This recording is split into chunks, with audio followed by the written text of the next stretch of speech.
नमस्कार बंधुरा मामुन्स किचेनेर नतून आरेकटा रेसिपिते आपनादेर सबाइके स्वागत जानाई।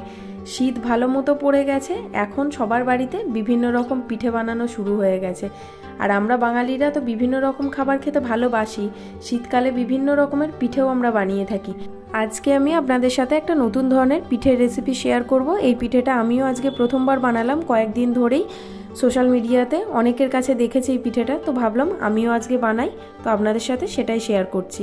বানানোর আগে অবধি এতটাও কনফিডেন্স ছিল না যে পিঠেটা কেমন হবে, কিন্তু বিশ্বাস করুন পিঠেটা একবার বাড়িতে বানিয়ে দেখুন, আশা করছি আমার মতো আপনাদেরও ভালো লাগবে। তো চলুন আজকে বানাচ্ছি গ্লাস ভাপা পিঠে। ভাপা পিঠে বিভিন্ন রকমের হয়, তো আজকে আমি গ্লাসের ভিতরে পিঠে করব। আপনাদের রেসিপিটা পুরোটা দেখার অনুরোধ রইল। যদি ভালো লাগে লাইক শেয়ার কমেন্ট করতে একদম ভুলবেন না।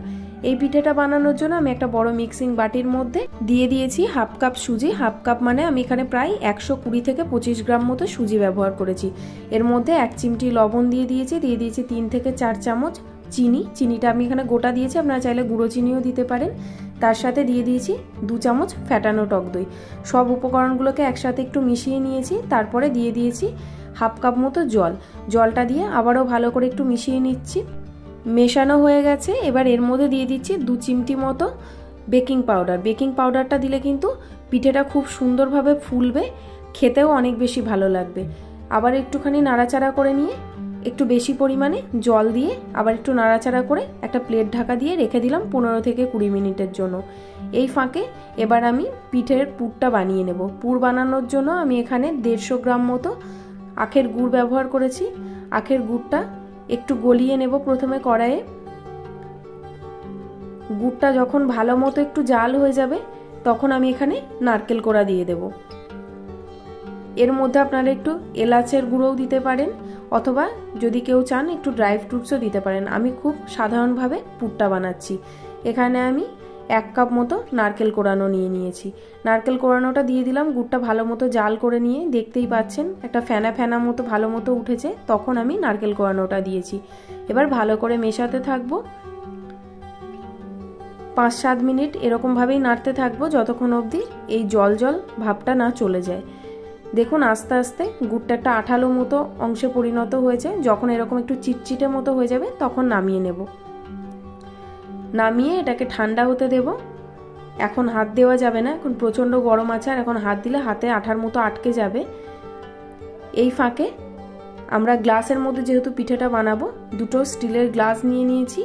গ্লাস দুটোর মধ্যে একটু করে সাদা তেল ব্রাশ করে নেব। আপনারা চাইলে এখানে সামান্য একটু ঘিও ব্রাশ করে নিতে পারেন।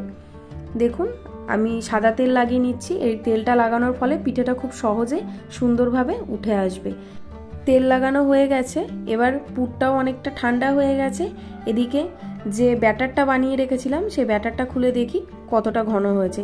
দেখুন ব্যাটারটা কতটা বেশি ঘন হয়ে গেছে, বুঝতেই পারছেন সুজিটা পুরো ফুলে গেছে।